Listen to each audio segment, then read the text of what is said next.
Por eso hicimos propuestas, hicimos estudios financieros, análisis, hemos hecho un seguimiento y hay profesionales que han colaborado con ello. Hicimos propuestas desde la restitución de ese 1% o parte de ese 1% en una negociación. Hicimos propuestas en discutir dentro del marco de la paritaria también alguna alícuota sobre el salario que sirviera en definitiva para mejorar la situación de la obra social. Y también estuvimos dispuestos y estamos dispuestos a discutir el propio tema de la concesión del policlínico que se ha hablado en los plenarios y se ha aprobado en los plenarios como un mecanismo también para resolver esta situación. Ya sea por separado o en conjunto hemos hecho propuestas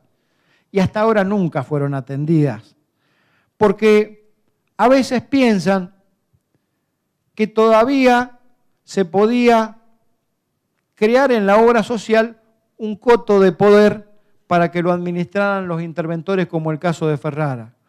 Y creo que a esta altura, por más que no lo reconozcan, habrán llegado a la conclusión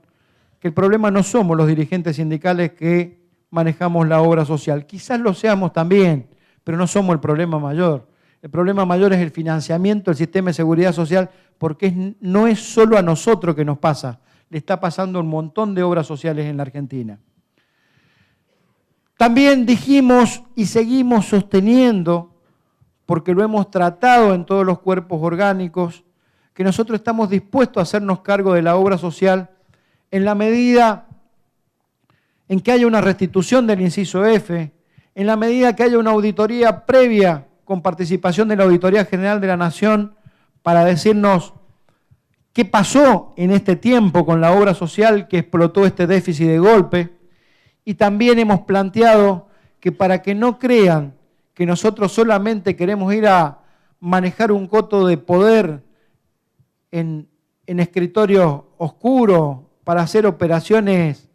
que tienen que ver con lo comercial y no con lo sindical o con los saludos de los compañeros, le ofrecimos crear un órgano tripartito de conducción con presencia del Estado y el propio sector empresario.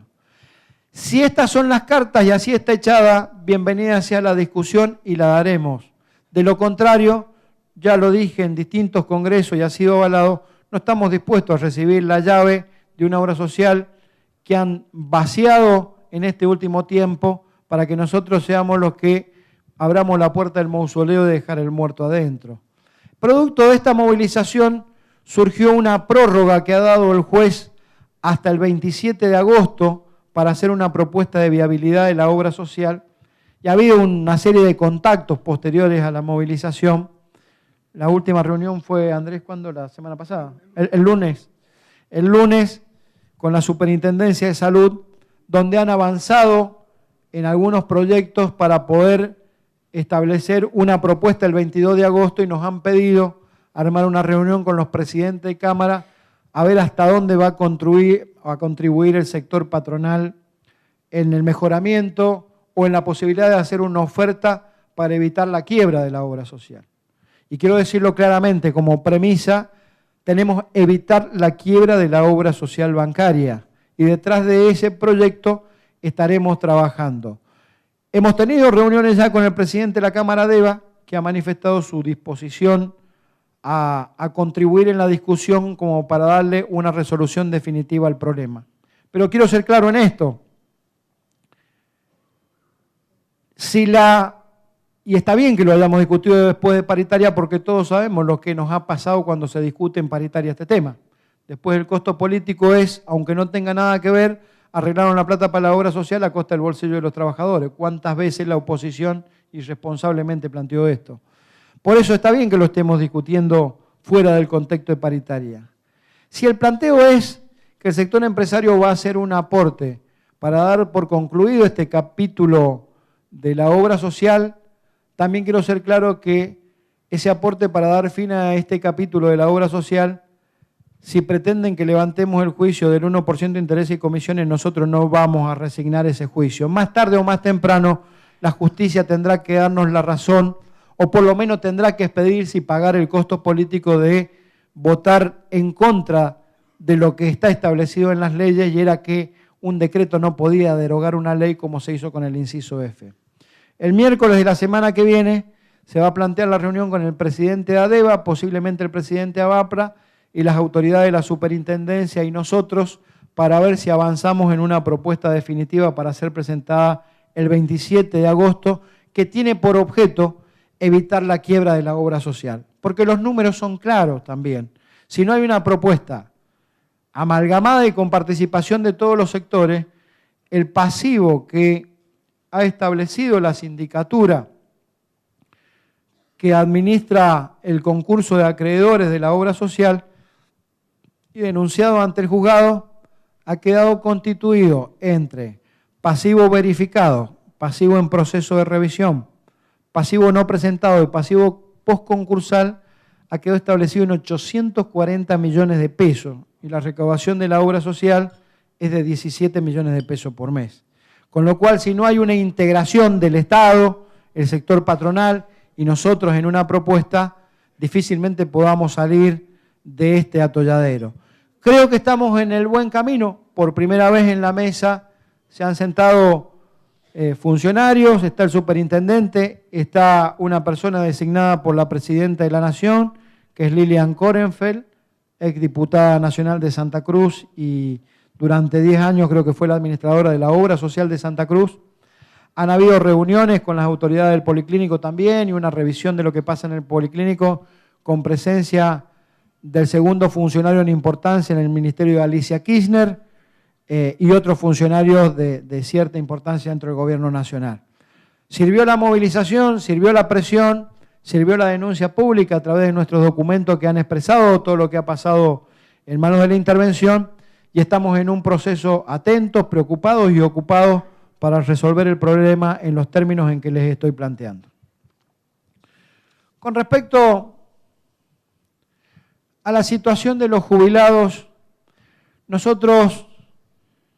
siempre hemos planteado y sostenido en nuestra organización que el sistema jubilatorio debía estar en manos del Estado. Y celebramos y aplaudimos fervorosamente la decisión política que tomó el Gobierno Nacional de recuperar el sistema previsional a manos del Estado. Desde esta organización gremial nadie salió corriendo a crear una FJP, como sí hicieron otras organizaciones gremiales hermanas. Siempre hemos bregado por un sistema solidario de salud en manos del Estado. Ahora bien, creo que hay que ir mejorando algunas cuestiones. No menos cierto es que el sistema de actualización de haberes de los jubilados en materia porcentual resulta bueno siempre y cuando se hubiera partido de una base mejor de la que se partió, que es la depreciación del haber jubilatorio que se sufrió durante muchísimo tiempo en la Argentina. El sistema de actualización en sí no es malo. Lo que es malo es la base de la que se partió, que hoy permite que el 70% de los jubilados de la Argentina perciban la jubilación mínima, que está en 1.687 pesos, y que no alcanza para cubrir ni el 25 o el 30% de lo que resulta la canasta familiar en la Argentina. Así que en ese andarivel, celebrando la decisión política que tomó el Estado Nacional y acompañándola como hicimos públicamente, creo que habrá que buscar los mecanismos para empezar a discutir cómo se mejora esa actualización desde la que arrancó este sistema previsional, y no estoy hablando precisamente de los porcentuales y el sistema, estoy hablando del pasado y desde dónde se arrancó. Nosotros estamos de acuerdo con la política del Gobierno Nacional en materia hipotecaria, estos planes que ha lanzado, porque creemos que es un dinamizador de la economía, todos sabemos lo que significa la construcción, pero también vemos con preocupación que se van a utilizar los fondos de los jubilados cuando hay sentencias todavía sin cumplir en el marco de los procesos judiciales en donde los jubilados reclaman su haber jubilatorio. Creemos que se pueden dar muchas políticas para sostener en el tiempo el valor de esos fondos para el día que nos jubilemos, pero estamos viendo con preocupación que cada paso que se da conlleva la disposición de esos fondos con algún signo de interrogación a futuro. La incorporación de la jubilación de las amas de casa es cierto que es un beneficio para muchas compañeras que durante mucho tiempo no han trabajado y es su jubilación. Pero no menos cierto es que no es una jubilación, es un subsidio, porque en definitiva lo que deberían haber hecho de aporte se lo descuentan de un haber que le pagan por el que nunca hizo aporte y el dinero sale de ahí. Salió de ahí el dinero de la asignación universal, que está bien, y salió de ahí también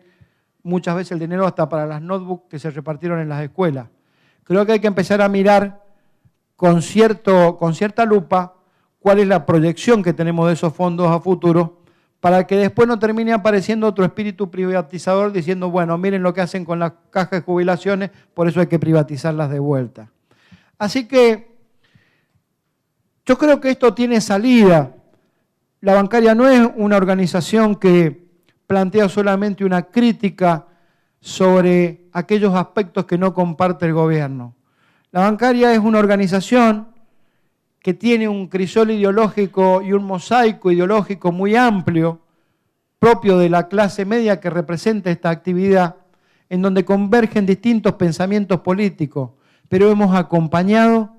las políticas generales de este gobierno porque han tendido en cierta medida a recuperar derechos de los trabajadores, que empezaron con las paritarias, con reformas laborales atinentes a recuperar servicios que la década del 90 nos arrebató. Pero también tenemos propuestas, y creo que tanto como para esto como para otro tema que vamos a tocar enseguida cuando hable de la CGT, que es el tema del impuesto a las ganancias,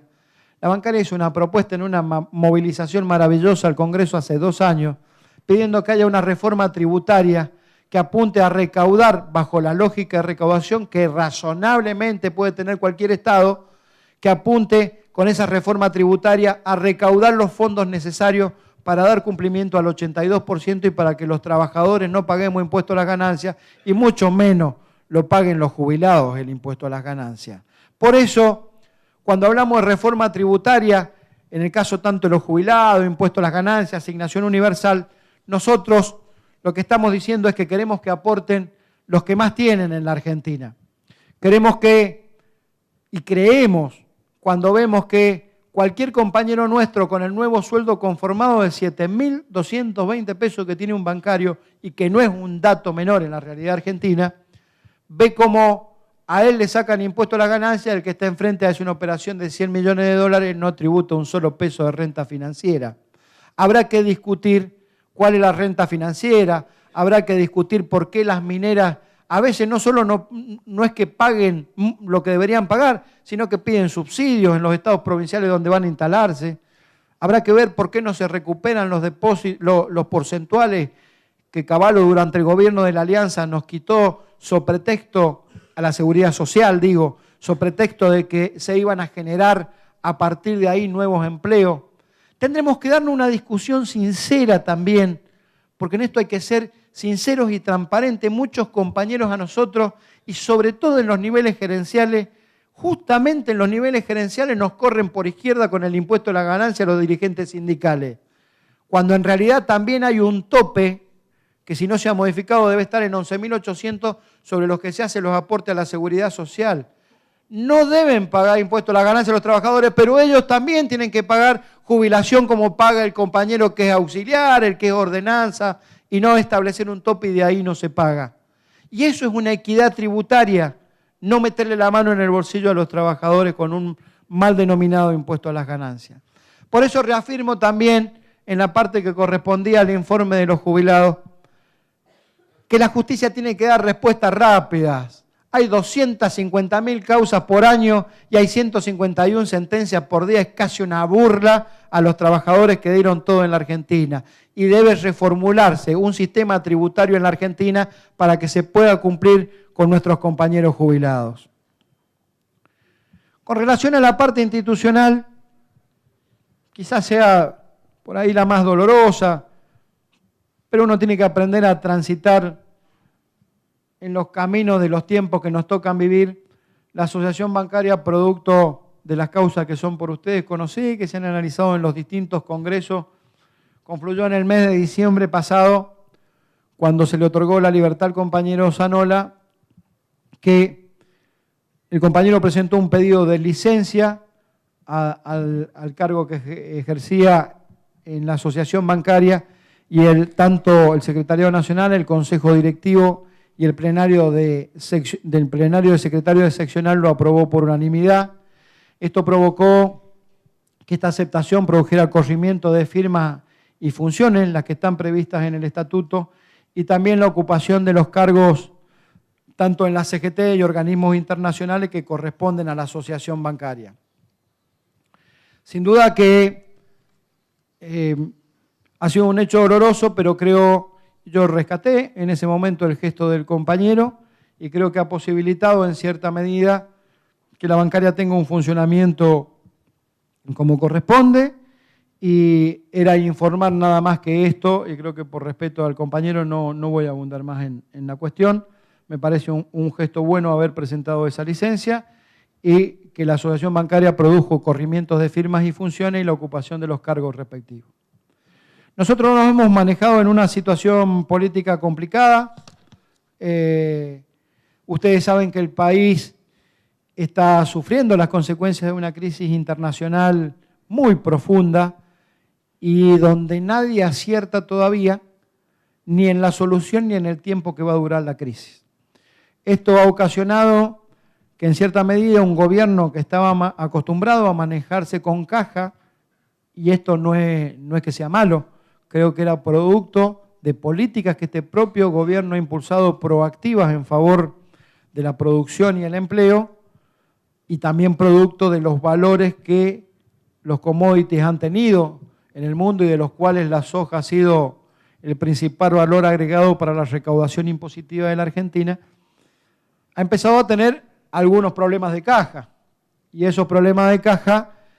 se repercuten a veces en políticas de sintonía fina que están a un paso de empezar a hacer un ajuste. No es casualidad que se discuta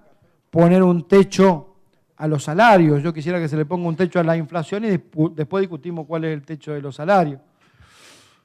Pero creo que hay que tener una discusión sobre este tema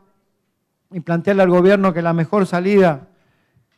a lo que ofrece la crisis internacional, que es ajuste, no es la sintonía fina, sino el mejoramiento del mercado interno, que es el que genera producción y trabajo en la Argentina. Por eso, a veces uno ve que hay cierto nerviosismo en algunos funcionarios del gobierno nacional y creo que no le hace nada bien al diálogo en la Argentina. Y enganchado con el informe que voy a hacer en la CGT, no le hace bien de ninguno de los dos lados el agravio al crecimiento, al diálogo y a la necesidad que tenemos los argentinos de transitar esta crisis en el marco de nosotros seguir sosteniendo nuestros reclamos con la prudencia que siempre hemos tenido los trabajadores, sin agraviar y sin ser agraviados. A mí me parece que un puntapié inicial del diálogo entre el sector político y el sector sindical tiene que pasar precisamente por bajar los decibeles de la belicosidad de ambos lados y sentarnos en una mesa a ver cómo recreamos y fortalecemos el mercado interno para que este país tenga una salida a la crisis. Enmarcado en esto, voy a avanzar en el informe de la CGT, que es uno de los últimos que queda, que tiene que ver con... Nosotros formamos parte de la CGT en la Secretaría de Previsión,